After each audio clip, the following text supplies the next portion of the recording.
Hey YouTube, Dr. Richard Lai here with Study Acupuncture with me. This video is on liver 5 acupuncture point and its point function. I hope it helps you study for the acupuncture board exam. Before I get into the meat and potatoes of this video, I want to take a moment just to tell you all how proud I am of my wife.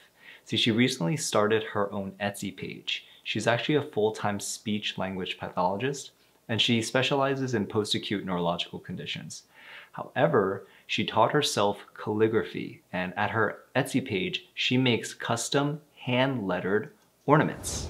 You can send a custom hand-lettered ornament to any of your friends if they had a special event this year. Maybe they just had a baby, she can send them a custom hand-lettered ornament. Someone had a backyard wedding, you can put their names on an ornament for them. Or maybe you want to send a custom hand-lettered ornament to a teacher because you see them struggling trying to teach you point location, which is a hands-on class, through Zoom. And you see them sweating week in and week out, and you just want to send them an ornament to show that you appreciate them.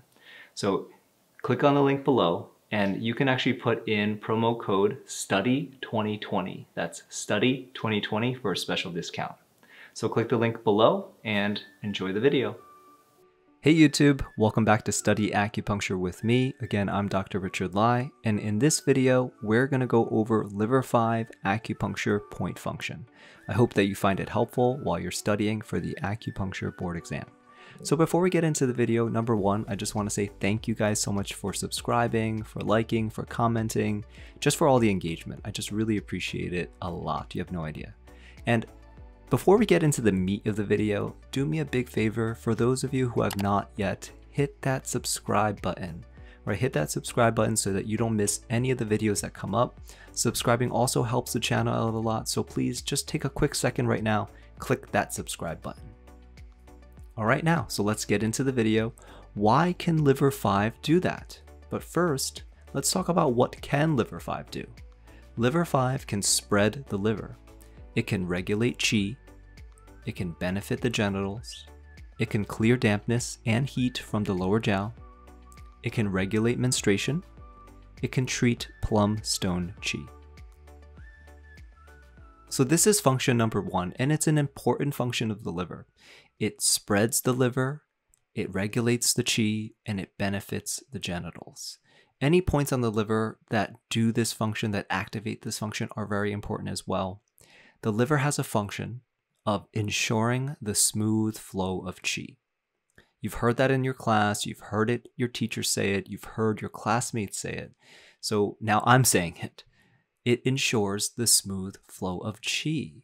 But although you've heard it many different times, listen to it this way and screenshot this part, take notes on this part, and just listen as intently as possible.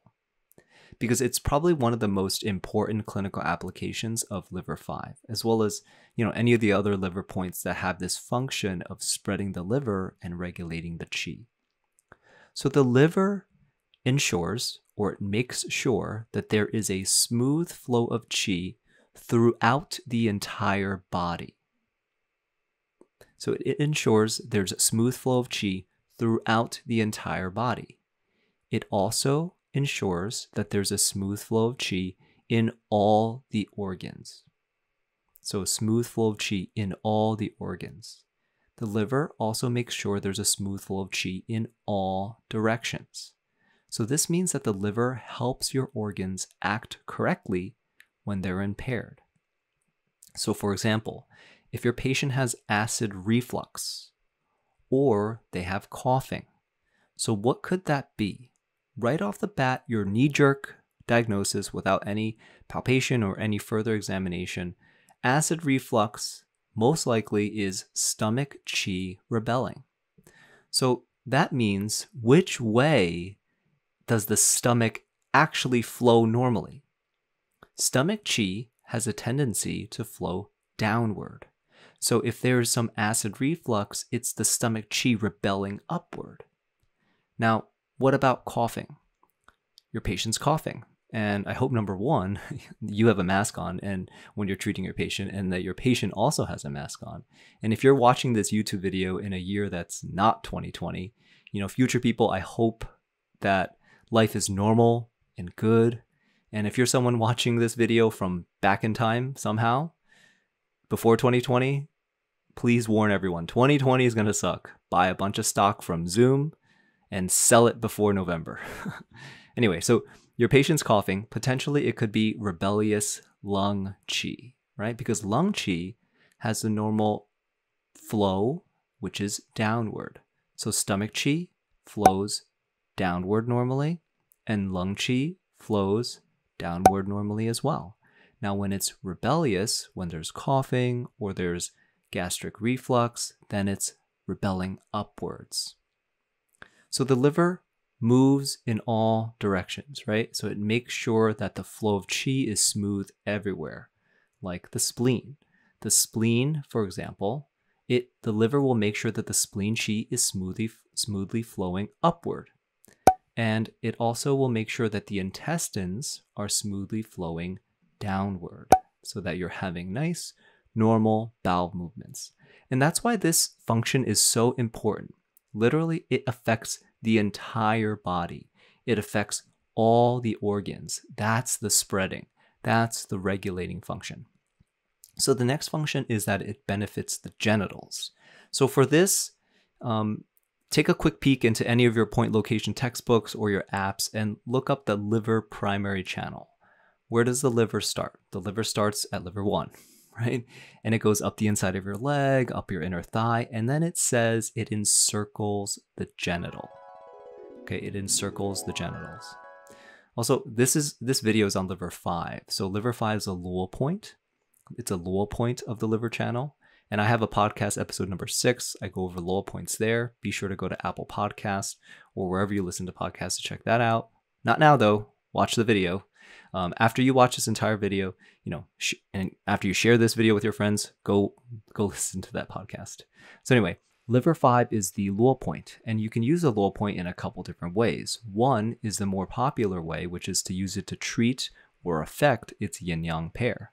In this case, liver and gallbladder are yin-yang pairs, and they're interiorly and exteriorly related. The next way to use a Lowell point is to treat the area that it connects to. So you can use the Lowell point to treat an area that the Lowell point connects to.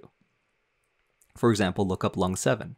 Lung 7 can specifically treat the thumb, because if you look to the area that it spreads to, it spreads right into the thenar eminence, right? All the muscles at the base of your thumb.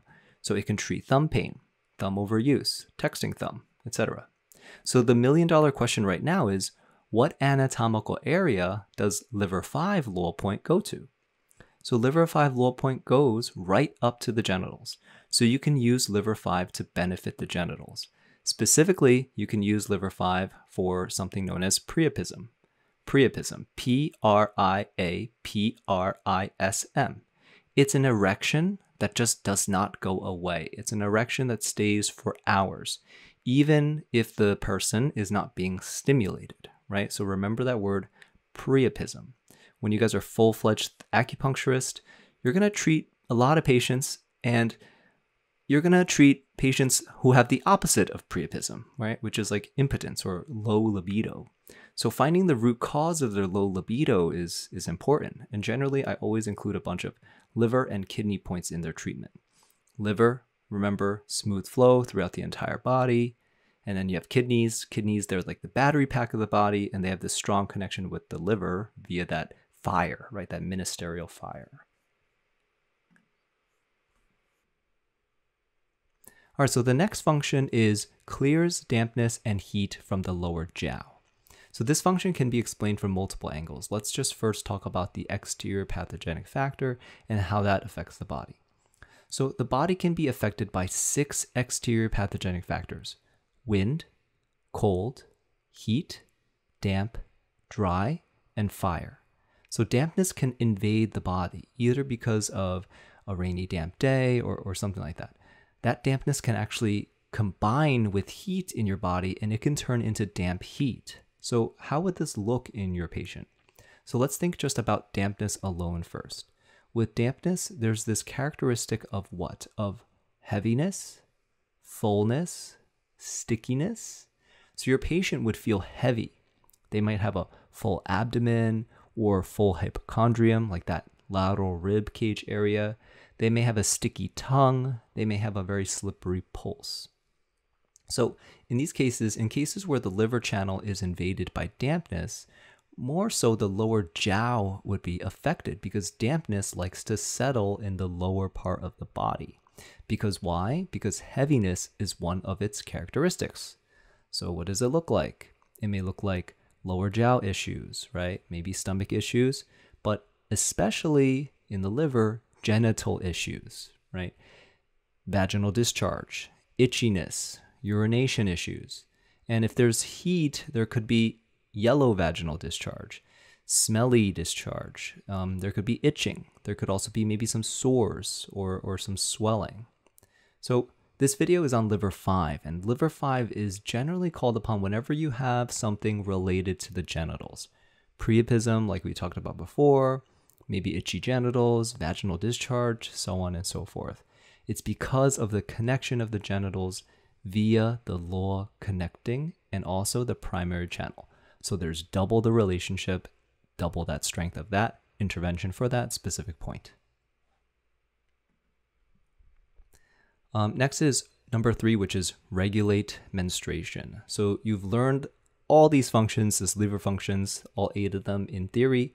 I'm going to talk about the first function of the liver, which is to store the blood. So under this function of storing the blood, there's 3 subfunctions. The first one is regulate blood volume. This is how much blood is out and about in your muscles, in your ligaments, in your joints, when you're awake, active, in motion, alert, interacting with the world. The liver regulates that. This also means it regulates how much blood goes back to the liver when you're resting, right? That's that liver time. Remember the Chinese clock, the organ clock? What time is liver time? Liver time is 1 to 3 a.m. And that's when your body sends all the blood from your body into the liver, and that's where it gets cleaned and gets restored. The next function is menstruation, the second one, right? Regulate menstruation. The healthy function of the liver, when it stores the blood appropriately, it means that the liver blood isn't going to be deficient. The liver blood isn't excess. The liver blood isn't hot. The liver blood isn't stagnant, right? So if the liver is healthy in its function of storing the blood blood itself won't be deficient, it won't be excess, it won't be hot, it won't be stagnant. If the liver blood is, if the liver and the liver blood is healthy, then their menstruation is also going to be healthy and normal. And that's what's beautiful about acupuncture as an integrative medicine. We find the root cause and we treat it, right? So with a patient's menstruation, for example, if they have scanty periods or very little bleeding, or maybe even if they have no period at all, why is that occurring? That's what we find in acupuncture. The root cause of that could be that the liver blood is deficient, right? Not bleeding, not enough bleeding. Liver blood could be deficient. Liver function could be impaired. If they have heavy flow, for example, like heavy, a lot of pads throughout the day, prolonged period for a very long time, it could be that the liver blood is in excess, or maybe there's even heat, right? Because heat makes that liver blood flow a lot. So, and also heat can make their periods come early, right? Because heat makes everything, move more quickly. And then if they have painful periods, maybe there's liver qi stagnation, or maybe there's blood stasis, and that's what's causing the painful periods. So I think you get the picture. Normal liver function is important in gynecological health. Number 4, treats plumstone qi. So we talked about plumstone qi in the lung 7 video, and the liver can actually also be very effective in treating plumstone qi because of the channel pathway. Right, so liver can be effective because of the channel pathway. Liver starts at liver 1. It goes along the inside of your leg, along the inside of your calf first, up your inner thigh, and it circles around your genitals. Then it goes up into the organs, right? Your stomach, your liver, gallbladder, goes to your lungs. Then it goes up to the neck, right? And then face, and then before it goes all the way up to the apex of the head. So they've actually studied this. They've done studies on this one, and they came up with a couple of proposed explanations as to why there's that physical feeling of that lump in the throat, even though there's nothing there. And so the one explanation was irritation from reflux. Irritation from reflux, which is really interesting when you think about it. When you think about the emotional disturbance as the precursor, and emotional disturbance, what effect does that have on your liver function? The liver function is supposed to promote smooth flow of qi of all the organs, all directions in your whole entire body.